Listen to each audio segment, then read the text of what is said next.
दिवाली के मौके पर उप मुख्यमंत्री एकनाथ शिंदे ने जनता को शुभकामनाएं दी और लाडली बहनों को बड़ा तोहफा मिलेगा ऐसी प्रतिक्रिया देते हुए मीडिया से चर्चा की। उन्होंने कहा कि लाडली बहन योजना अब स्थायी रूप से जारी रहेगी और सभी बहनों को भाई दूज का लाभ मिलेगा।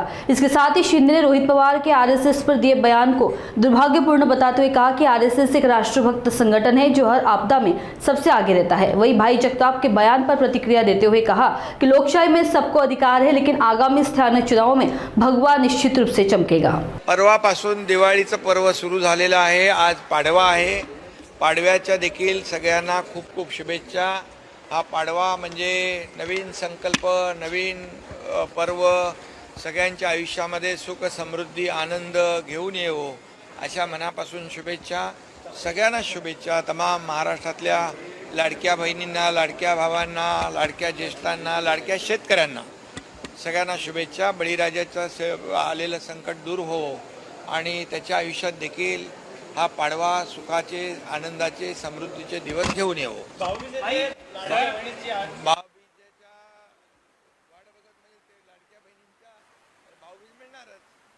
भाऊबीज मिळणार आणि लाडकी बहीण योजना कायम सुरू राहणार। रोहित पवारांचं म्हणणं आहे की आरएसएसवर बंदी घाला। ज्या पद्धतीने कर्नाटक सरकारने आरएसएसवर बंदी घातली, त्यामुळे महाराष्ट्रामध्ये कॉलेज आणि इतर ठिकाणी आरएसएसचे लोक घुसले आहेत, ते कुठेतरी कॉलेजमध्ये वातावरण खराब करण्याचा प्रयत्न करतात। खरं म्हणजे अशा प्रकारचं वक्तव्य हे दुर्दैवी आहे आणि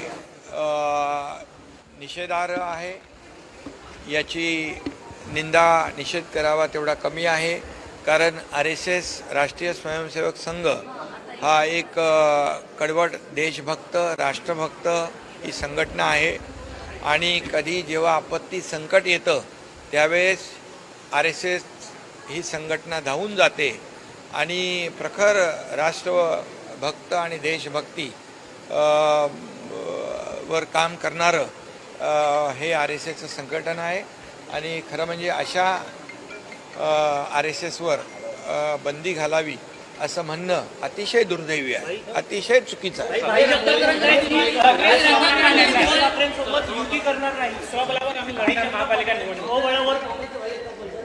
आता लोकशाहीमध्ये प्रत्येकाला अधिकार असतो आणि लोकशाहीमध्ये प्रत्येक पक्ष आपापला निर्णय घेत असतो, त्यामुळे त्यांचा तो निर्णय असेल।